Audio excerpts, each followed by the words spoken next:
नमस्कार, जय हिंद, वंदे मातरम। दोस्तों, आप सभी का बहुत बहुत स्वागत है आपके अपने YouTube परिवार राजस्थान क्लासेस पर। आप सभी को बताएं, आपको daily back to back classes जो मिल रही है दोस्तों, दिन में 3 क्लासेस मिल रही है और ये सुबह 9 बजे की क्लास आ चुकी है आज की। और दोस्तों, वनपाल वनरक्षक के लिए और भी अन्य भर्ती परीक्षाओं की आप तैयारी करते हैं तो बहुत ही महत्वपूर्ण होने वाली क्लास भारतीय व्यक्तित्व, मतलब कि भारत के व्यक्तित्व जो है और उसके उपनाम है उनके, और वे कहाँ से बिलोंग करते हैं, क्यों प्रसिद्ध है, उन्होंने क्या जो है महान कार्य किए, कि आज अपन पढ़ने वाले हैं। तो देखिए दोस्तों, मॉक टेस्ट होने वाला ये आपके लिए, ठीक है। आपके लिए तो क्वेश्चन आसान रहेंगे, लेकिन मैं आपको जो एडवांस बताने वाला हूँ उसका वे थोड़ा सा हार्ड है, ठीक है। लेकिन आपको ध्यानपूर्वक देखना है। उसके बाद दोस्तों 6 बजे और क्लास आती है और 8:40 पर रात्रि को और क्लास आएगी। जो भी प्यारे भाई बहन कोई नए जुड़े हैं, चैनल को सब्सक्राइब कर लेना, बेल प्रेस दबा देना ताकि आपको डेली क्लास मिल सके। आगामी परीक्षा के लिए बहुत ही महत्वपूर्ण होगी। और दोस्तों, इससे पहले उपनाम से संबंधित कल मैंने एक वीडियो दे दी आपको, ठीक है, तो वो भी आप जरूर से जरूर पढ़ लेना। आज उपनामों के अलावा और भी अपन काफ़ी कुछ पढ़ने वाले हैं, बहुत कुछ नया सीखने वाले हैं आज। आइए दोस्तों, माता बसंत किन्हें कहा जाता है, ये क्वेश्चन आपसे किया जा रहा है। माता बसंत जो है ये किन्हें कहा जाता है? पहला प्रश्न आज का, पीटी उषा को, एनी बेसेंट को, पीटी उषा को या फिर मैरी कॉम को। तो देखिए दोस्तों, यहाँ पर राइट आंसर तीनों में से आप बताइए। ये ऑप्शन जो है आ गया है, 2 बार आ गया, कोई बात नहीं। तो राइट आंसर सभी का आना चाहिए माता वसंत। माता वसंत जो है ना दोस्तों, एनी बेसेंट को कहा जाता है। भारत में इन्हें एनी माता वसंत के नाम से जाना जाता था, ठीक है। और इन्होंने सेवा कार्य, समाज कार्य किया। और दोस्तों, अगर हम बात करें ना, ये भारतीय राष्ट्रीय कांग्रेस की पहली अध्यक्षा बनी थी महिला में। भारतीय राष्ट्रीय कांग्रेस की पहली महिला अध्यक्ष कौन बनी थी? तो मेरे दोस्तों, यही बनी थी एनी बेसेंट, जो कि आप देख रहे हैं आपके स्क्रीन पे है। और आपने कहा कि सर हमें इस प्रकार से फोटो सहित याद अच्छे से हो जाते, तो ठीक है, उसी प्रकार आपकी क्लास लेकर आया हूं। अच्छा दोस्तों, अगर हम बात करें कि ये कब बनी अध्यक्ष, तो दोस्तों 1917 में। बहुत ही अच्छा क्वेश्चन है, मोस्ट इंपोर्टेंट क्वेश्चन है, इसको आप सभी अच्छे से लॉक कर दीजिएगा। नेक्स्ट क्वेश्चन आता है, सरोजिनी नायडू का उपनाम क्या है? देखिए दोस्तों, जो सरोजिनी नायडू थे, अगर मैं बात करूं कि भाई सरोजिनी नायडू जो थे ये इन्होंने क्या थे, तो देखिए दोस्तों ध्यान रखना, ये उत्तरपाल की देखिए उत्तर प्रदेश की पहले तो बात करते हैं राज्यपाल रही थी, ठीक है, उत्तर प्रदेश की राज्यपाल रह चुकी है। अब बात करें ये पहली भारतीय महिला है दोस्तों, ये पहली भारतीय महिला है जो कि राष्ट्रीय कांग्रेस की अध्यक्ष रही। भारतीय राष्ट्रीय कांग्रेस की अध्यक्ष रही, मतलब कि पहली भारतीय महिला है, ठीक है। एनी बेसेंट तो वो तो देखिए दोस्तों भारतीय नहीं है, ठीक है, इसीलिए यहाँ पर ये क्वेश्चन बनता है कि पहली भारतीय जो थी वो कौन थी, तो ये थी सरोजिनी नायडू, ठीक है। लेकिन दोस्तों, अगर पूछा जाए कि भाई ये क्या है, तो दोस्तों ध्यान रखना, ये जो है ना भारत कोकिला इन्हें कहा जाता है, ठीक है। इन्हें क्या कहा जाता है, ठीक है। आगे बढ़े, सरोजिनी नायडू का उपनाम है भारत कोकिला। दोस्तों, इन्होंने एक पुस्तक भी लिखी थी, क्या लिखी पुस्तक, क्या कविता भी लिखी थी, लेडी ऑफ द लेक। क्या? लेडी ऑफ द लेक, ये इनकी पहली कविता थी दोस्तों। ये इंपॉर्टेंट क्वेश्चन है, बहुत ही अच्छा क्वेश्चन है, इसको भी आप अच्छे से ध्यान रखना।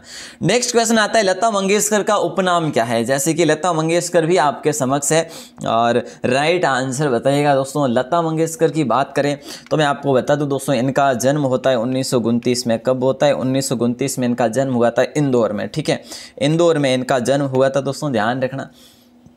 इन्हें दोस्तों राष्ट्र की आवाज भी कहते हैं, राष्ट्र की आवाज भी इन्हें कहते हैं। अच्छा, अगर बात करें बात करें इन्हें सहराब्दी की आवाज भी कहते हैं। क्या? सहराब्दी की आवाज भी कहते हैं। तो मेरे दोस्तों, इन्हें स्वर कोकिला भी कहते हैं। क्या? स्वर कोकिला भी कहते हैं। दोस्तों, बहुत ही अच्छा क्वेश्चन है, स्वर कोकिला कहते हैं, तो इन्हें स्वर सामग्री भी कहते हैं। क्या? स्वर सामग्री भी कहते हैं। तो दोस्तों, बहुत ही अच्छा क्वेश्चन है, इसको आपने लॉक कर दिया ना, बहुत बढ़िया। ए ऑप्शन यहाँ पर राइट आंसर होगा, स्वर माता नहीं बल्कि स्वर साम्राज्ञी हो जाएगा राइट आंसर। आगे बढ़े, ओडन परी किसे कहा जाता है? देखिए दोस्तों, यहाँ पर ये क्वेश्चन बहुत आसान होगा,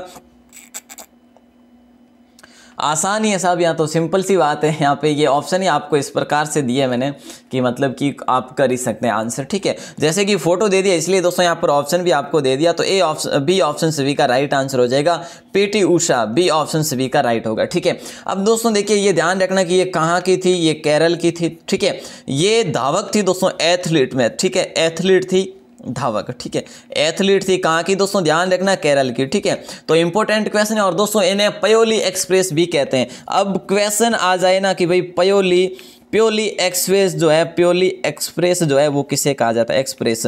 तो ध्यान रखना प्योली एक्सप्रेस भी पीटी उषा को ही कहा जाता है और भारत की उड़न परी भी पीटी उषा को ही कहा जाता है। अच्छा दोस्तों बताइएगा राजस्थान की उड़न परी किसे कहा जाता है, ये तो भारत की हो गई, राजस्थान की उड़न परी किन्हें कहा जाता है, मोस्ट इंपोर्टेंट क्वेश्चन है, जरूर बताइएगा मुझे, है ना। चलो मदर टेरेसा का उपनाम बताना है। देखिए दोस्तों आगे तो अपन उपनाम के बारे में जानते, लेकिन बाद में काफी अच्छे क्वेश्चन आने वाले लास्ट में। मदर टेरेसा का उपनाम जो है, यहां पर राइट आंसर देखिए दोस्तों क्या हो जाएगा, इन्हें निर्मल हृदय के नाम से जानते हैं, क्या, सी ऑप्शन राइट आंसर हो जाएगा। ओके साहब, अगर मैं आपको बात करूं कि भाई इन्हें नोबेल पुरस्कार मिला, ठीक है, इन्हें नोबेल पुरस्कार मिला दोस्तों, कब मिला, उन्हें नोबेल पुरस्कार 1979 में मिला, ठीक है। इन्हें दोस्तों भारत रत्न पुरस्कार भी मिला, क्या, भारत रत्न पुरस्कार भी मिला। ये भारत रत्न कब मिला इन्हें 1980 में मिला। तो दोस्तों काफ़ी भाई ने कंफ्यूज रहते हैं, एक दो कमेंट भी आए थे सर ये तो नोबेल पुरस्कार 1980 में, अरे ना ना ना ऐसा नहीं है, नोबेल पुरस्कार 1979 है और भारत रत्न पुरस्कार जो है ये 1980 है। तो ये चीज़ ध्यान रखना आपके लिए बहुत बहुत महत्वपूर्ण है। मदर टेरेसा को निर्मल हृदय के नाम से अपन जानते हैं। और दोस्तों अगला प्रश्न आपकी स्क्रीन पे आ जाता है इस कदर से कि विश्व कवि गुरु किस व्यक्ति को कहा जाता है, इनमें से आपको आंसर देना है।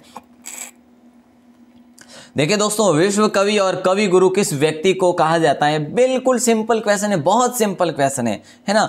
तो राइट आंसर सभी का रहा है सर, बी ऑप्शन को लॉक किया जाए। ठीक है साहब, लॉक कर दिया है। आप ध्यान रखना बहुत ही अच्छा क्वेश्चन है, इसके बारे में अपन कल भी पढ़े थे। नेक्स्ट आता है भारत का नेपोलियन किस व्यक्ति को कहा जाता है। देखिए दोस्तों भारत का नेपोलियन, अब ये नेपोलियन कहाँ का था ये भी अपन बात करेंगे, आगे आइएगा। जो नेपोलियन जो था ना, उनका भी कोई अलग नाम था, ठीक है। तो राइट आंसर दोस्तों देखिए, भारत का नेपोलियन किसे कहा जाता है, समुद्रगुप्त को, हो ची मिन्ह को, जैनुल आब्दीन को, जॉन ऑफ आर्क को। तो सिंपल सी बात है भाई साहब, ए ऑप्शन आप सभी लॉक करेंगे, क्या करेंगे, ए ऑप्शन समुद्रगुप्त को लॉक करेंगे। बहुत अच्छा क्वेश्चन है। अब देखिए दोस्तों जो नेपोलियन बोनापार्ट था, नेपोलियन बोनापार्ट जो था ना, उसे भी अन्य नाम से जानते हैं, बोनापार्ट होगा, ठीक है, बोनापार्ट। तो इनको भी अन्य नाम से जानते हैं जिनका नाम है मैन ऑफ डेस्टिनी, क्या, man of destiny, man of destiny के नाम से। ये दोस्तों कहाँ के थे, ये फ्रांस के थे, ठीक है। आगे बढ़े दोस्तों और अगले प्रश्न की बात करें, सरदार किस व्यक्ति का उपनाम है। इनमें से जो सरदार है ना, ये कौन से व्यक्ति का उपनाम है आपकी स्क्रीन पे दोस्तों। अब मैं आपसे पूछूं कि भाई इनको सरदार की उपाधि जो है किनके द्वारा दी गई, और दोस्तों इनके जन्म की बात करें कब से कब तक ये रहे थे। तो दोस्तों ध्यान रखना, पहले तो ये क्लियर कर लो कि सरदार किस व्यक्ति की उपनाम है। तो दोस्तों किस व्यक्ति का उपनाम, वल्लभ भाई पटेल साहब का, सरदार वल्लभ भाई पटेल। सरदार की उपाधि इन्हें दी थी बारडोली की महिलाओं ने, बारडोली की क्रांतिकारी महिलाओं ने, बारडोली की महिलाओं ने इन्हें सरदार साहब की उपाधि दी थी। तो दोस्तों ये चीज़ तो आपको यहाँ पर क्लियर हो गई, अच्छा क्वेश्चन है। अब देखिए इनके जन्म की बात करें तो 15 अगस्त देखिए दोस्तों यहाँ पर अगर हम बात करें ना, सॉरी 31 अक्टूबर, ठीक है, 31 अक्टूबर, 15 अगस्त वगैरह ये तो है जो उनका बिल्कुल एक राष्ट्रीय रूप से जो है पूर्ण रूप से सहयोग रहा था। तो देखिए दोस्तों, देखिए 31 अक्टूबर आप ध्यान रखेंगे, 31 अक्टूबर 1875 में इनका जन्म हुआ था। बहुत ही इंपॉर्टेंट क्वेश्चन है, ध्यान रखिएगा दोस्तों। आगे बढ़े और अगले प्रश्न की बात करें तो यतीन्द्र मोहन सेन गुप्त का उपनाम क्या है। इनमें से क्या हो जाएगा, यतीन्द्र मोहन सेन गुप्त का उपनाम जो है वो क्या होगा। बहुत ही अच्छा क्वेश्चन है। अब देखिए दोस्तों अगर हम बात करें राइट आंसर की तो सिंपल सी बात है, काफ़ी भाई बहन इसमें कंफ्यूज हो जाते हैं, देश रत्न, देश प्रिय, देश बंधु में, ठीक है, ये सारे क्लियर हो जाएंगे। यतीन्द्र मोहन सेन गुप्त का देश प्रिय के नाम से इन्हें जानते हैं, ठीक है। और दोस्तों अगर बात करें कि इनके जन्म की, तो इनका जन्म होता है 22 फरवरी 1885 में, ठीक है, 22 फरवरी 1885 में इनका जन्म होता है। दोस्तों बहुत ही अच्छा क्वेश्चन है, इसको भी आप सभी लॉक करिएगा। चलिए साहब अगला है, महात्मा गांधी के 5वें पुत्र किन्हें कहते हैं। महात्मा गांधी के 5वें पुत्र जो है ना किसे कहा जाता है। जैसे कि सरदार पटेल साहब को, सुभाष चंद्र बोस को, जमनालाल बजाज को, जवाहरलाल नेहरू जी को। गांधी जी के 5वें पुत्र किन्हें कहा जाता है? मोस्ट क्वेश्चन है दोस्तों। और सी ऑप्शन को आप सभी बता रहे सर सी ऑप्शन ठीक है। जमनालाल बजाज दोस्तों कहाँ के थे? अपने राजस्थान के थे। राजस्थान में भी कहाँ के थे दोस्तों? तो सीकर से थे। बहुत ही अच्छा क्वेश्चन है। उन्होंने अपना पूरा परिवार जो है इस स्वतंत्रता संग्राम में लगा दिया था। तो दोस्तों आपको बिल्कुल जो है अच्छा क्वेश्चन है, इसको ये भी है जो ध्यान रखना है। चलो साहब, अगला प्रश्न है बाबूजी किस व्यक्ति का उपनाम है? देखिए दोस्तों, बाबूजी, भारत में बाबूजी किस व्यक्ति का उपनाम है? जो कि राइट आंसर बताइएगा। बहुत ही अच्छा क्वेश्चन है। अब इसकी अगर बात करें दोस्तों तो ये जो थे ना, ये बिहार के थे। कहाँ के थे? इनकी बात करें तो ये बिहार के थे। ठीक है। अब देखिए दोस्तों, भारत के प्रथम दलित उप प्रधानमंत्री थे। ठीक है, दलित उप प्रधानमंत्री और राजनेता भी थे। तो राइट आंसर की बात करें तो आप सभी का हो जाएगा सर ए ऑप्शन को लॉक करेंगे, जगजीवन राम। आपके लिए बहुत आसान क्वेश्चन है आज के दोस्तों। ठीक है, चलो आगे बढ़ो। और अगला प्रश्न आता है, भारतीय मैकियावेली किस व्यक्ति को कहा जाता है? भारतीय मैकियावेली किस व्यक्ति को कहा जाता है? इनमें से कौन सा जो है भारतीय मैकियावेली कहा जाता है जिन्हें? तो देखिए, चाणक्य ऑप्शन है, कर्ण भी ऑप्शन है, स्कंदगुप्त भी ऑप्शन है और चंद्रगुप्त भी ऑप्शन है।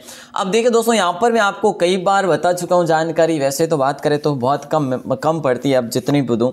भारतीय मैकियावेली जो है उन्हें उसे ही कहा जाएगा जिसे अपन कौटिल्य कहते हैं दोस्तों। और भारतीय मैकियावेली उसे ही कहा जाएगा जिसे हम विष्णुगुप्त कहते हैं। क्या? विष्णुगुप्त कहते हैं।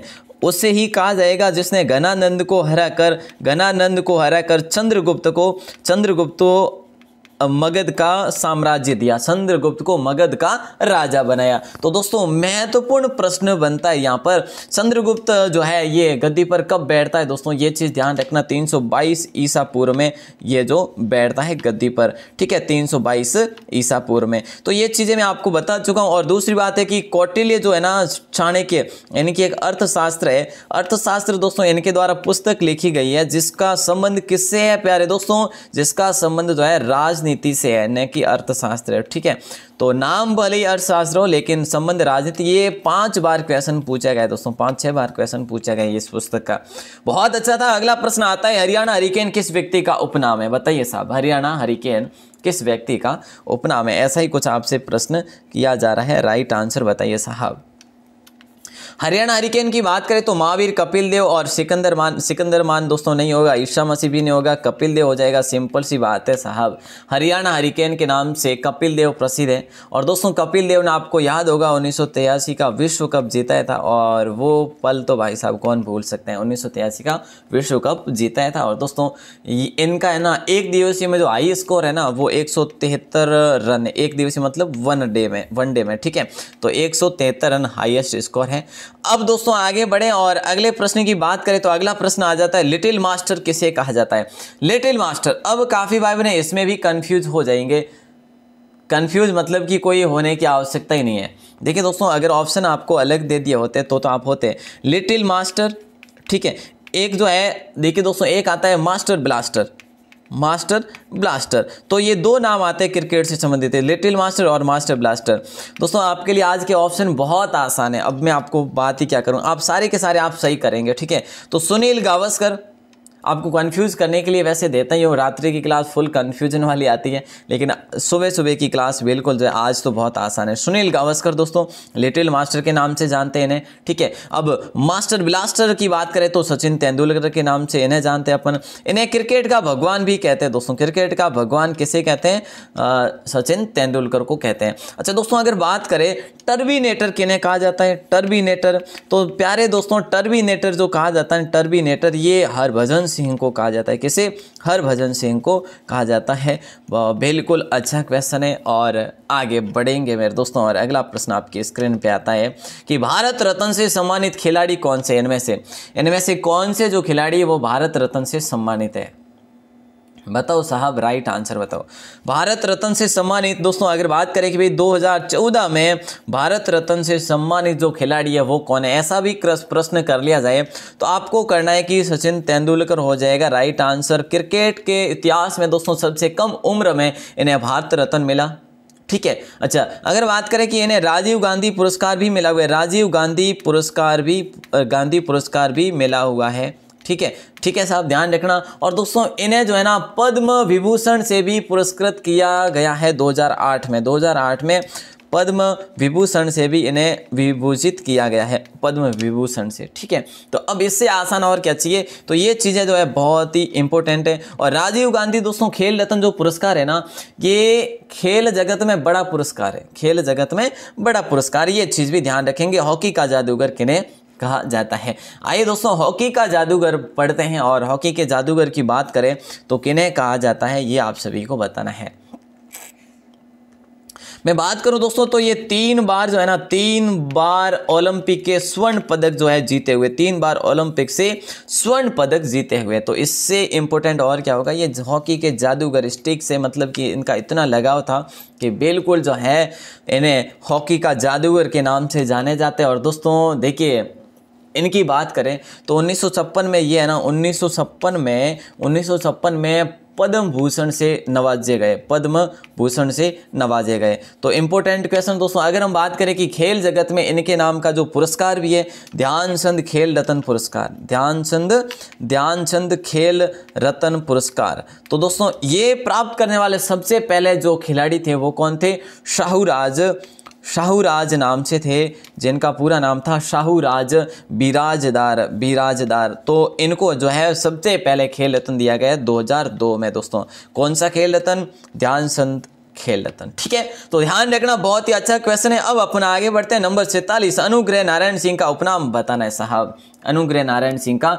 अब से क्वेश्चन थोड़े से हार्ड रहेंगे, ज़्यादा कोई टफ भी नहीं है, फिर भी जरूर है जो हार्ड रहने वाले। देखिए अनुग्रह नारायण सिंह का उपनाम जो है बिहार एम्बेसडर कहा जाता है, या फिर बिहार रत्न, या फिर बिहार विभूति, या विद्रोही कवि। यहाँ पर कंफ्यूज होंगे, बिल्कुल होंगे साहब। राइट आंसर जो भी प्यारे भाई बहन बता रहे हैं सर सी ऑप्शन को लॉक करें। चलो साहब सी ऑप्शन को लॉक कर देते हैं। दोस्तों ये उप मुख्यमंत्री से वित्त मंत्री भी रह चुके हैं बिहार के। ठीक है, और अनुग्रह बाबू की बात करें ना, अनुग्रह बाबू भी कहते थे ना। ठीक है, इनकी बात करें तो दोस्तों देखिए इन्होंने, ये है ना स्वतंत्रता सेनानी, भारत के प्रमुख स्वतंत्रता सेनानी और एक शिक्षक और राजनीतिज्ञ थे। ठीक है, और इन्होंने जो चंपारण जो हुआ था ना आंदोलन, उसमें पूर्ण रूप से भाग लिया था, सहयोग किया था। ठीक है साहब, आगे आइएगा। अगला प्रश्न है, भारतीय फिल्मों के पितामह किन्हें कहा जाता है। देखिए दोस्तों बहुत इंपॉर्टेंट, बहुत आसान क्वेश्चन है।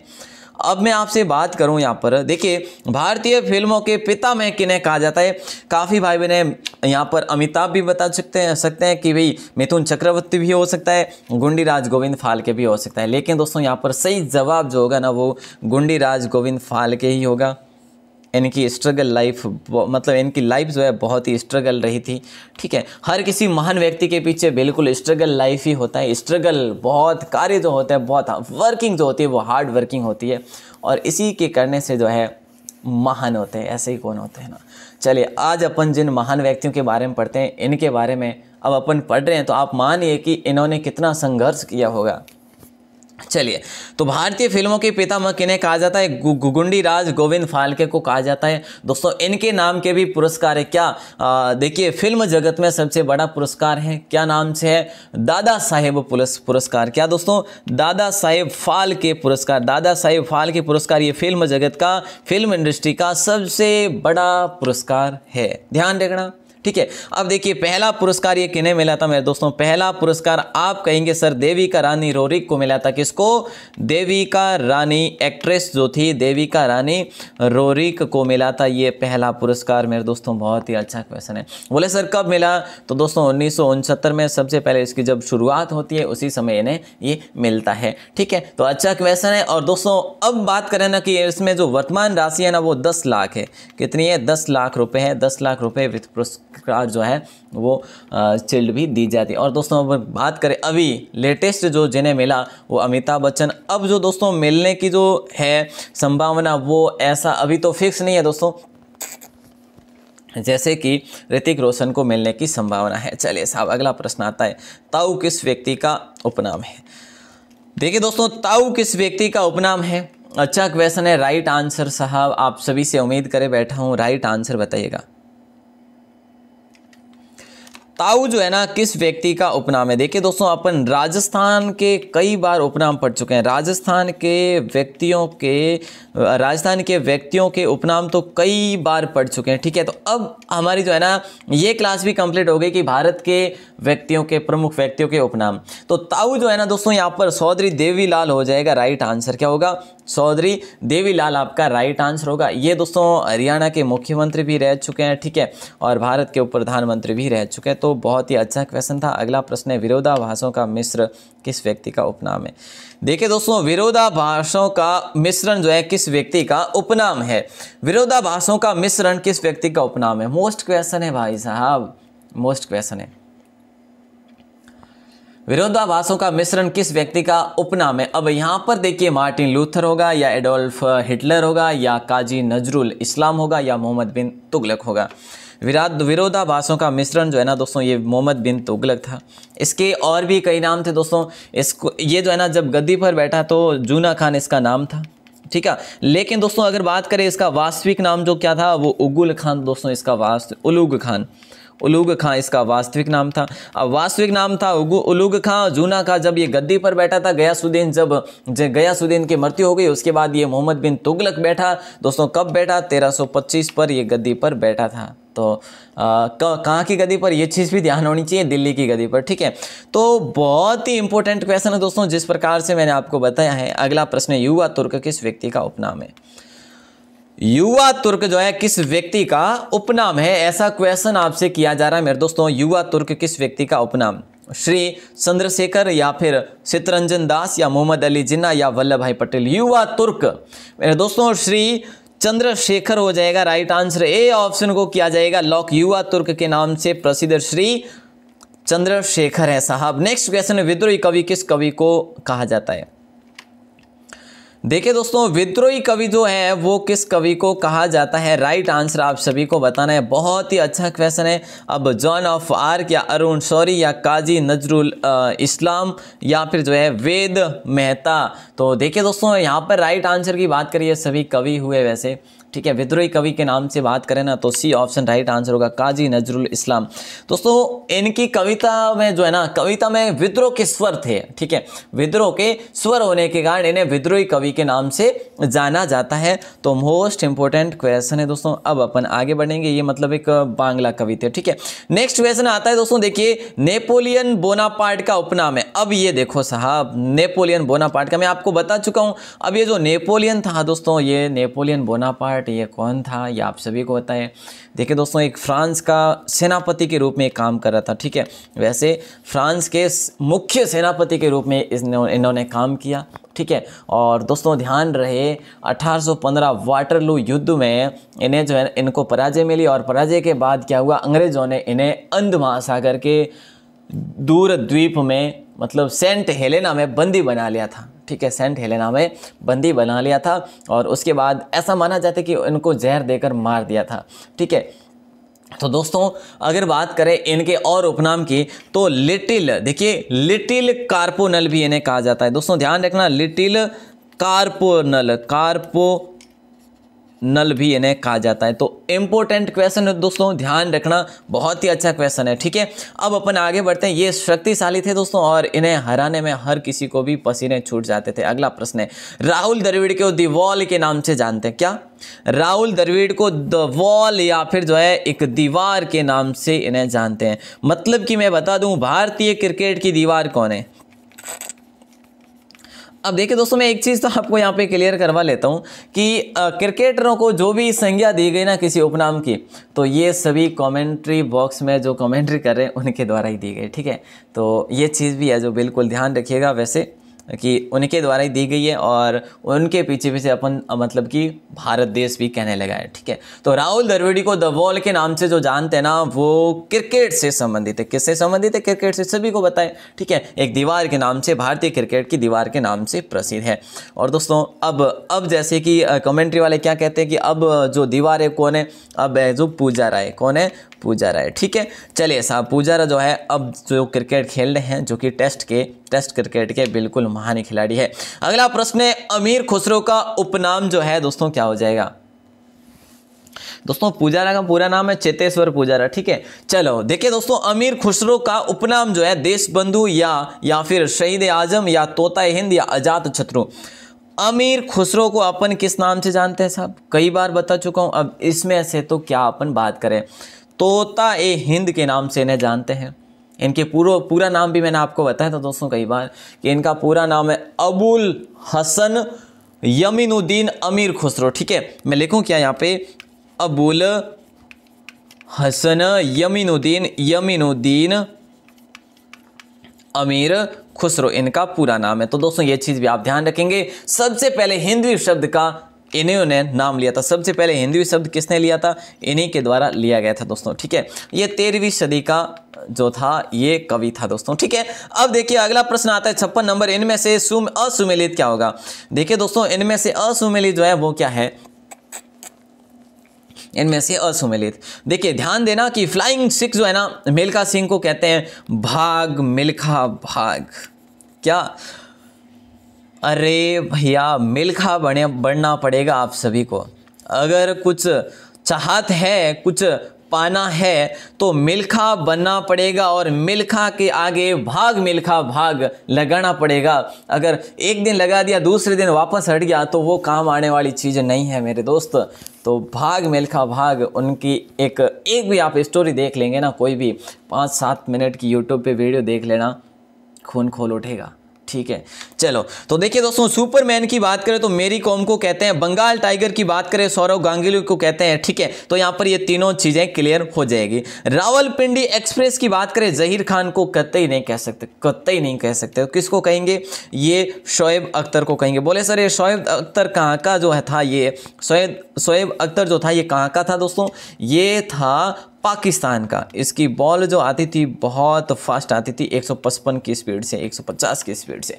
चलिए दोस्तों आगे बढ़ते हैं और अगले प्रश्न की बात करें तो अगला प्रश्न आता है, लेकिन हर एक व्यक्ति की बात करें तो सभी व्यक्ति तो जो भी हुए सभी की कहानी संघर्ष की कहानी है दोस्तों, अब जिनको भी अपन देखें, है ना। चलो तो देखिए, महाकवि कालिदास का उपनाम क्या है। देखिए दोस्तों, महाकवि कालिदास हुए, इनके द्वारा बहुत सारी पुस्तकें भी लिखी गई, ग्रंथ भी लिखे गए। महाकवि कालिदास का उपनाम, गुजरात का जनक नहीं साहब, भारत का नेपोलियन नहीं, भारत का शेक्सपियर, बिल्कुल साहब सी ऑप्शन को किया जाए लॉक। बहुत अच्छा क्वेश्चन है, ठीक है साहब। आगे बढ़े, रघुवंशम मेघदूतम, ठीक है, इनके द्वारा ही लिखी गई है। अगला प्रश्न है, गुजरात का जनक, ये लो साहब। अब आ गया आपका, गुजरात का जनक किन्हें कहा जाता है। देखिए दोस्तों, गुजरात का जनक इन्हें कहा जाता है। दोस्तों भारत का एकीकरण करने, भारतीय एकीकरण का जनक किन्हें कहा जाता है। भारत को एकीकरण करने का जनक या फिर भारतीय एकीकरण का जनक किन्हें कहा जाता है। तो दोस्तों सरदार वल्लभ भाई पटेल को कहा जाता है। ध्यान रखना, मोस्ट इंपोर्टेंट क्वेश्चन है, ठीक है। तो गुजरात का जनक किन व्यक्ति का उपनाम है, तो राइट आंसर रविशंकर महाराज का नाम है दोस्तों, उपनाम है। ए ऑप्शन आप सभी का राइट आंसर हो जाएगा। अब मैं आपको आगे ले चलूंगा। अगला प्रश्न आता है, ब्लैक गांधी किस व्यक्ति का उपनाम है। भले ये यहाँ के नहीं हो, भले ये अमेरिका के हो, लेकिन दोस्तों गांधी शब्द अगर आ जाता है तो गांधी तो साहब अपने भारत के थे, ठीक है। तो ब्लैक गांधी जो है, ब्लैक गांधी किस व्यक्ति का उपनाम है, तो दोस्तों मार्टिन लूथर किंग को ब्लैक गांधी भी कहते हैं, ठीक है। तो देखिए दोस्तों, यहाँ पर जो है बहुत ही अच्छा क्वेश्चन है। अगर हम बात करें ये कहाँ के थे, ये अमेरिका थे, ठीक है, अमेरिका के। इन्होंने मतलब जो भी संघर्ष किए ना, अपने महात्मा गांधी की तरह किए। जैसे नेता थे ये, आंदोलनकारी थे, नागरिक अधिकारों के लिए इन्होंने संघर्ष किया और इन्हें अमेरिका का गांधी कहा जाता है। इन्हें अमेरिका का गांधी कहा जाता है मेरे दोस्तों। बहुत अच्छा क्वेश्चन है, इसको लॉक करिएगा। और लास्ट क्वेश्चन आपका है, भारतीय इतिहास के नृप निर्माता, आप समझ रहे हैं, नृप मतलब कि राजा, ठीक है, और राजाओं को बनाने वाला भारतीय इतिहास में किन्हें कहा जाता है। मतलब कि मैं आपको और भी बता दूं कि राजा बनाने वाला या फिर राज निर्माता या फिर किंग मेकर। अब आप समझ गए होंगे, इंग्लिश में भी बता दिया, हिंदी में भी बता दिया, अपनी भाषा में भी, ठीक है। तो राइट आंसर जो होगा वो हो जाएगा दोस्तों सैयद बंधु, ठीक है। सी ऑप्शन को लॉक करेंगे। ओके साहब। दोस्तों सैयद बंधु ये कौन थे, ये दो भाई थे, ठीक है, जिसका एक का नाम था दोस्तों हसन अली खान, ठीक है, दूसरे का नाम था सैयद अब्दुल्ला, ठीक है। ये मुगल काल में यहाँ पर थे और ये शक्तिशाली सेनानायक थे और इन्हें जो नृप निर्माता के नाम से भारतीय इतिहास में जानते हैं मेरे दोस्तों। ओके साहब, ये क्वेश्चन थे आज के। अब ये सेकंड जो दोस्तों ये इनिंग हुई अपनी, सेकंड एपिसोड हुआ, ये हो गया है अपना व्यक्तित्व से संबंधित, जो कि उपनाम से संबंधित है, ठीक है। लेकिन बात करूं दोस्तों और भी काफ़ी प्रश्न बन सकते हैं, वो भी जरूर लेकर आ जाऊंगा। अब आपका कल सुबह का जो टॉपिक होगा ना, वो होगा भारत की कृषि। दोस्तों जिस प्रकार से वन्य जीव अभ्यारण्य, ठीक है, ये अपन पढ़ने वाले हैं दोस्तों, मेरे दोस्तों पढ़ने वाले हैं, ध्यान रखना, ठीक है। लेकिन उससे पहले अपन भारत की कृषि को देख लेते हैं। बहुत अच्छे शानदार प्रश्न होंगे और भारत की कृषि जो है ना, ये अपने जो है ना, ये लेटेस्ट आंकड़ों के अनुसार मैं आपके लिए लेकर आने वाला हूं। कल सुबह 9 बजे तैयार हो जाना सभी को। और आज शाम 6 बजे जो है आपके लिए जो है 2222 प्रश्नों की सीरीज तो आ ही रही है। 8:40 पर फिर से आप सभी को तैयार रहना है। आप सभी का आभार, सभी का धन्यवाद। जय हिंद, वंदे मातरम। अगर आप पहली बार हैं चैनल पर, सब्सक्राइब कर लेना। भूल जाता हूं साहब सब्सक्राइब का कहने के लिए, लेकिन काफ़ी भाई ने सब्सक्राइब नहीं करते। अरे साहब कर लो, आपके लिए डेली क्लास होती है, मैं कह रहा हूं डेली। सब्सक्राइब करने के कोई पैसे नहीं लगते। मैं तो कहता हूं आपके लिए बैक टू बैक क्लास आ रही है ना, इसके कौन से पैसे लग रहे हैं दोस्तों। देखिए, अगर मैं थंबनेल पर यहाँ पर आपकी क्लास पर ऊपर लिख दूँ 100% छूट, तो भी दोस्तों आपके लिए कोई अतिशयोक्ति नहीं होगी, कोई पैसे नहीं है साहब, ठीक है। अगर PDF की भी बात करूं, PDF भी आपको निःशुल्क उपलब्ध करवाऊंगा दोस्तों, लेकिन रिवाइज के रूप में अभी PDF नहीं मिल सकती। अगर अभी मैं PDF में थोड़ा लग जाऊंगा तो आपकी क्लास जो है कम हो जाएगी, इसीलिए PDF में नहीं लगाऊं, ठीक है। चलिए तो दोस्तों PDF वगैरह मिल जाएगी आपको, निश्चिंत रहिएगा। आप सभी का आभार, सभी का धन्यवाद। जय हिंद, वंदे मातरम।